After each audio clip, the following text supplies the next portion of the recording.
van a ser menos graves, pero se pueden observar. ¿Dónde, en qué parte de la meiosis, tiene que ocurrir un error para que ocurra una translocación robertsoniana?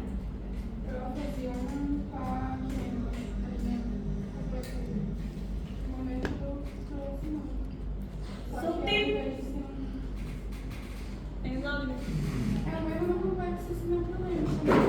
En el... Muy bien, Ana Luisa, usted cada vez me tiene más orgullosa. Usted anda. Sí, vea, donde ocurre el error es en el complejo sinaptonémico, porque ese complejo es el que yo les había mencionado, que es el encargado de que el crossing over que se da en el paquinema ocurra de forma eficaz. ¿Sí? Entonces la translocación robertsoniana es un problema que ocurre a nivel de la profase 1. ¿Sí?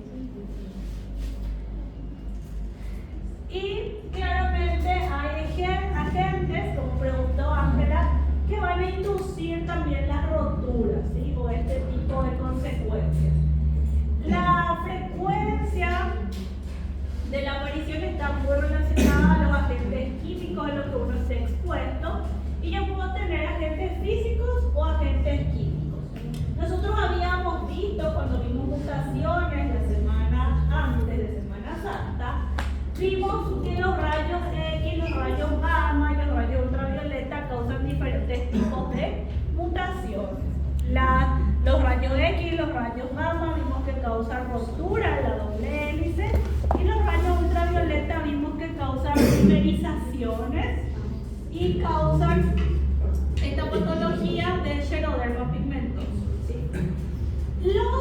Los rayos cósmicos, ¿sí?, también causan daño. ¿Y cuál es el daño que causan los rayos cósmicos? Los rayos cósmicos hacen que nuestros cromosomas, que tienen que tener esta estructura, hagan una forma de anillo. Los rayos cósmicos hacen que los cromosomas cambien completamente su estructura y se vean como anillos.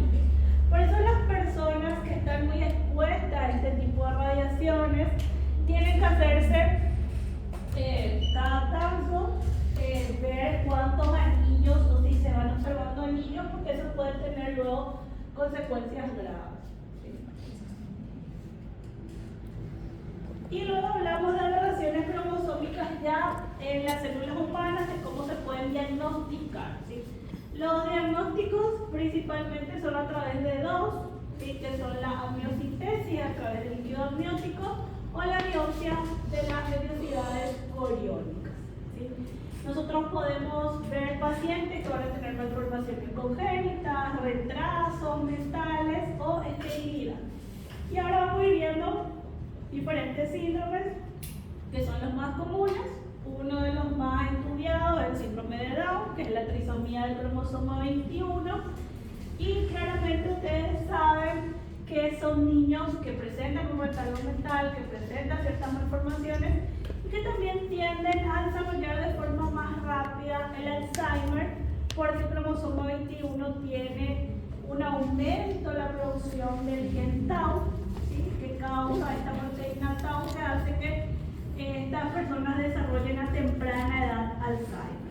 Y el Día Mundial del Síndrome de Down fue el 21 de marzo para darle esa fecha por el 21/03, ¿verdad?, que son una trisomía del cromosoma 21. Las inserciones que eran. ¿Ah? Hablaste sobre las inserciones. Las inserciones serían las duplicaciones, agregar. Es lo mismo que duplicación. Sí. O que exatamente faz explicar a questão da idade da mãe ter mais probabilidade de ter essa última? ¿De qué género? Principalmente ingiere claramente el envejecimiento de ese ovocito, ¿verdad? Porque acuérdate que el ovocito está cubierto por unas microvellosidades que hacen hace que ese huevo, que ese ovocito esté protegido, y esa corona radiada que tiene tu ovocito está formado ¿por qué? Por ácido hialurónico. Y ese ácido hialurónico se va desintegrando a medida que los años pasan, entonces eso va a afectar. Y acuérdate que mientras más años pasen, solamente nosotros las mujeres los procesos de meiosis terminan cuando hay una fecundación primero. Y segundo, que cada ovocito va a tardar más en ir saliendo a través de la trompa de falopio, porque cada uno es de acuerdo al ciclo menstrual. Entonces también está muy vinculado el año de inicio del ciclo menstrual. Y acá podemos ver una tabla en donde como la frecuencia de la edad materna está relacionada con la trisomía del cromosoma 21. A partir de los 35 años es donde ya empieza a subir mucho esa línea, ¿verdad? Se ve mucho más elevada, y como ven, la incidencia a los 35 años es de 385 casos, o sea, ya es bastante más elevado, ¿sí? Va subiendo cada vez más. Y los otros síndromes, que son el síndrome de Edward y el síndrome del cromosoma 13, que vamos a ver después del pasado, son síndromes que también están envolvidos con la edad materna, pero son personas que ya no van a tener una larga vida. Las personas que tienen el síndrome de Edward, que es una trisomía del cromosoma 18, viven en menos de un mes, o si llegan al año de vida, solamente lo hace el 5 al 10%. La mayoría va a morir por cardiopatías congénitas o por una neumonía, porque hay una falla muy severa a nivel del aparato respiratorio. Entonces tienen muchas infecciones recurrentes por bacterias o virus respiratorios. Entonces, es el síndrome de Edward. Entonces los niños nacen, pero viven menos de un mes, o si llegan al año es bastante poco el tiempo. Y ahora, disculpen los que tienen impresión, después del síndrome de Patau, que el síndrome de Patau es el síndrome de mayor muerte intrauterina, ¿sí? El de mayor aborto espontáneo en las mujeres.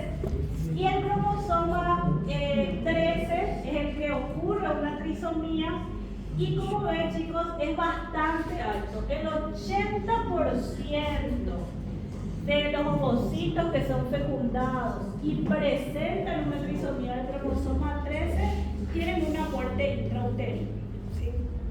Los que llegan a nacer o nacen muertos o nacen y viven unas horas, unas 6, 8 horas, ¿sí? Es imposible porque tienen múltiples malformaciones somáticas, tienen un retardo mental profundo, pueden desarrollar labios leporinos y, como ven, mueren poco después del nacimiento. Yo le conocí a una persona que decidió llegar a término el embarazo, nació el niño con síndrome de Patau y vivió 6 horas. ¿Sí? Entonces eso ya es una decisión bastante personal. Pero cuando una mujer tiene abortos espontáneos recurrentes, que son 3 abortos seguidos, se hace un estudio citogenético para ver, y la mayoría, lo más frecuente, es la trisomía del cromosoma 3, el síndrome de Patau. Y después ya hablamos de las aneuploidías sexuales. Está la de Klinefelter, que es una trisomía del cromosoma X, ¿sí? Nosotros ya saben que en el sexo masculino hablamos de XY, y lo que pasa en el Klinefelter es que tenemos 2 X y hay una Y, ¿sí? Entonces son personas que pertenecen al sexo masculino, pero no, cuando empieza la pubertad no hay muchas características secundarias que hagan que distingan muy bien.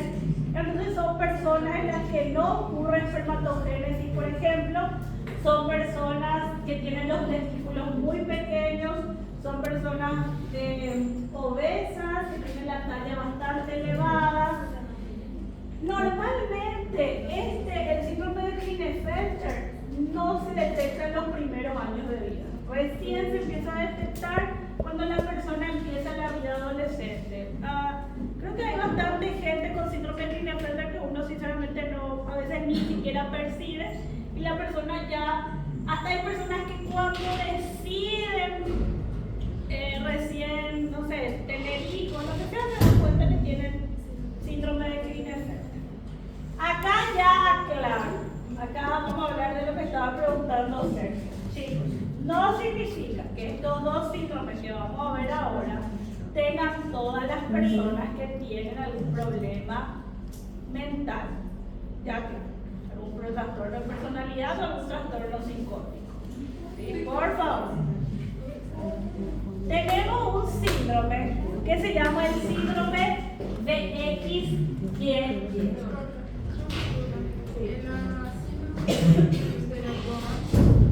Todas esas personas que portan ese síndrome son estériles.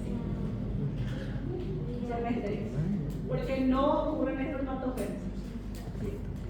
Bueno, el síndrome de XY claramente pertenece al sexo masculino y hay dos copias del cromosoma Y. ¿Sí? En este caso, los varones son bastante altos, no se ve una malformación fenotípica, yo le veo completamente normal a esa persona, solamente que tiene mayormente desarrollado las características masculinas en sí. Eso puede hacer que estos varones que son más altos, pero normales en apariencia, desarrollan ciertos trastornos de personalidad que están más vinculados al sexo masculino. Ya claro, no significa que una persona, un hombre que tenga un trastorno de la personalidad tenga este síndrome. Puede ser el caso, pero no precisamente. Obvio que no todos los que tienen ese trastorno de personalidad tienen eso, pero todos que tienen ese síndrome. Eso sí desarrollan un trastorno de personalidad. No quiere decir que va a ser.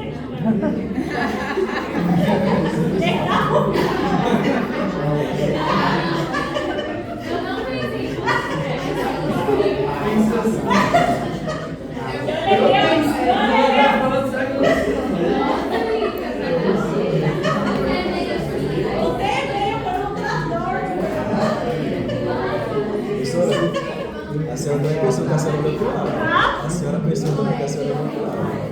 A senhora não também falava. Fica lá.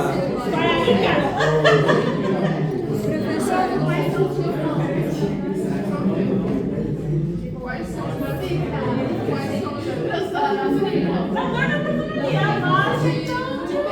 Professora. Bueno, silencio, continuamos. En cambio, en las mujeres, silencio, son personas bastante altas. Por ejemplo, en las mujeres está el síndrome de triple X, ¿sí? Que son mujeres que tienen 47 cromosomas, tienen 3 cromosomas X y por ende van a presentar 2 corpúsculos de Barr. Yo voy a observar 2 corpúsculos de Barr en esas mujeres. También, chicos, esas mujeres en apariencia se van a ver normales, pero son mujeres que pueden desenvolver mayormente retraso mental o ser psicóticas. Eso no significa Eso no significa que todas las mujeres que tengan faltas de psicóticas. No piensen en nadie, por favor. Tá vendo, né, Andressa? Ya les viene alguien en la mente. Eu Después hablamos del síndrome de Turner, que este síndrome de Turner sí trae cierta incongruencia. ¿Por qué? Porque el síndrome de Turner es 45 cromosomas. Y el que se ve es el cromosoma X. ¿Sí? No hay, por ejemplo, un XX o XY. Entonces, es muy ambiguo. Son individuos en los que no se desarrollan características secundarias. O sea, no se desarrollan características secundarias que me digan, ok, se está desarrollando 100% el aparato sexual femenino, el aparato sexual masculino. No se desarrollan características secundarias.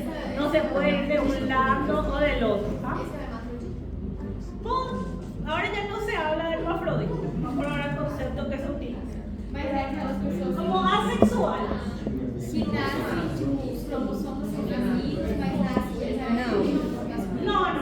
No, porque tiene solamente un X, o sea, tiene más tendencia, silencio, por tener el X normalmente al femenino, pero yo no puedo encerrarse en eso, ¿sí? Porque no se desarrollan características secundarias. Sí, taller rosa. Esse é o cheiro, né? Normal. sí. Yo doy por Y la otra duda, no sé si lo puedo responder, pero en el caso de las personas que tienen XXX, Por isso que eu tô muito les va a ayudar, no sé si vas a saber, les va a ayudar con tomar medicamento antipsicótico. Sí, le va a ayudar. Le va a ayudar. En el otro también, porque te va a decir que bueno, que solamente que va a ser una dosis más elevada que la que normalmente tomaría una persona que no tiene y claramente también este síndrome de Turner, chicos, se puede desarrollar en individuos con mosaicos, en donde la persona, por ejemplo, sí sea XY o sea XX, pero solamente partes de sus células tengan o presenten solamente X. ¿Se entiende? O sea, puede ser también un mosaicismo. Eso podría ocurrir. Y podemos ver acá hay otro cuadro donde la mayoría de los errores son errores maternos en meiosis 1. ¿Sí? La mayoría. Pero, por ejemplo, si nosotros vemos el síndrome de la trisomía 18, si vemos la trisomía 18, se realizaron 143 casos. De los 143 casos, en ese caso ninguno fue paterno, todos fueron maternos. Pero en el caso del XXY, por ejemplo, 142 casos, y claramente ahí va a ser más una condición paterna en meiosis 1 porque lo que está afectando es al inicio. ¿Sí? Entonces va a depender, pero la mayoría de los errores son maternos en meiosis 1. ¿Sí? En meiosis 1.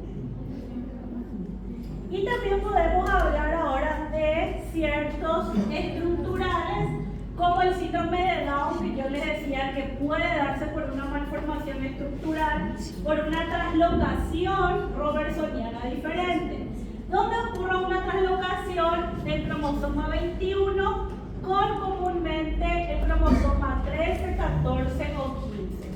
Este tipo de síndrome de Down son síndromes menos graves, y no tienen relación ninguna con la edad materna.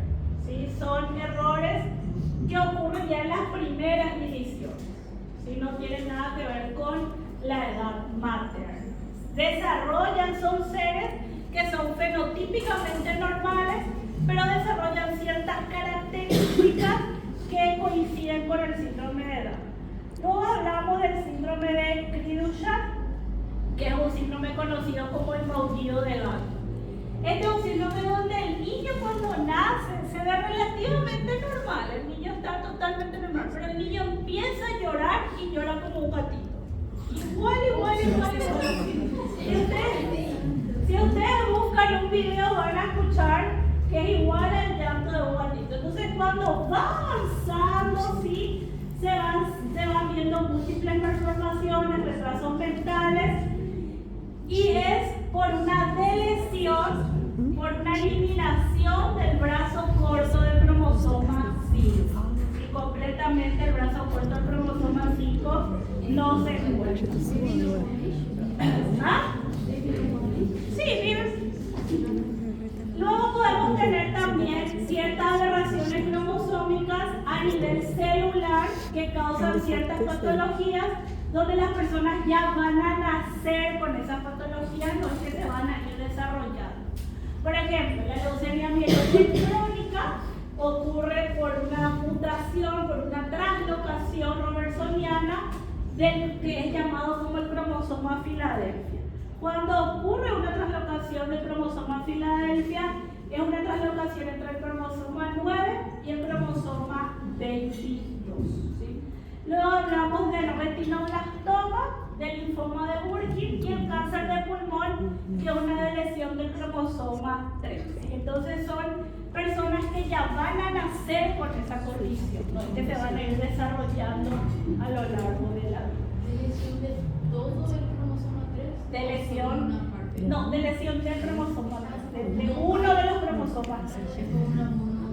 Como un homocigoto, heterocigoto. Pero si una monosomía. Como una monosomía. Pero por delesión. Por delesión. Porque la monosomía Es la va a ser eliminación. si viene Del campo. y ese ya es después. Después las primeras divisiones. La primera división. Y luego hablamos de la evolución, los cromosomas y la evolución. Y acá ya, para ir terminando, es solamente que sepan que gracias a la citogenética se comprendió mucho cómo evolucionaron las especies. ¿Sí? Las principales fuentes de evolución claramente fue que se hicieron diferentes estudios de cariotipos de diferentes especies, no solamente de la especie humana, sino que se hicieron de diferentes especies y se vieron ciertas coincidencias entre las especies. Y las principales fuentes de variación han sido la observación de ciertas poliploidías, de aneuploidías, y lo más característico en nosotros los seres humanos, o lo que nosotros conocemos como los primates, o la evolución de los primates, es la semejanza vista con los monos. En nosotros, los seres humanos, tenemos 23 pares de cromosomas. Los monos tienen 24 pares. Es solamente un par menos el que nosotros tenemos. Y la evolución, se cree que la evolución ocurrió, o sea, que nosotros seamos ahora Homo sapiens, ocurrió gracias a diferentes translocaciones robertsonianas entre los cromosomas. Por eso, ese par de cromosomas disminuyó en nosotros, por las translocaciones robertsonianas. Y de eso se cree que evolucionó el cromosoma 2. ¿Sí? El cromosoma 2 es el que se cree que fue resultado de esas translocaciones robertsonianas, y lo más importante ha sido que se han observado 13 cromosomas humanos que son idénticos a los del chimpancé, completamente iguales, no cambian en absolutamente nada. Entonces, todas las fusiones, las translocaciones, todas las inversiones son las que hicieron o proporcionaron el origen de los Homo sapiens. Eso es, por eso se habla de una evolución a través del estudio de los cariotipos a lo que nosotros llamamos ahora Homo sapiens. Bueno, hasta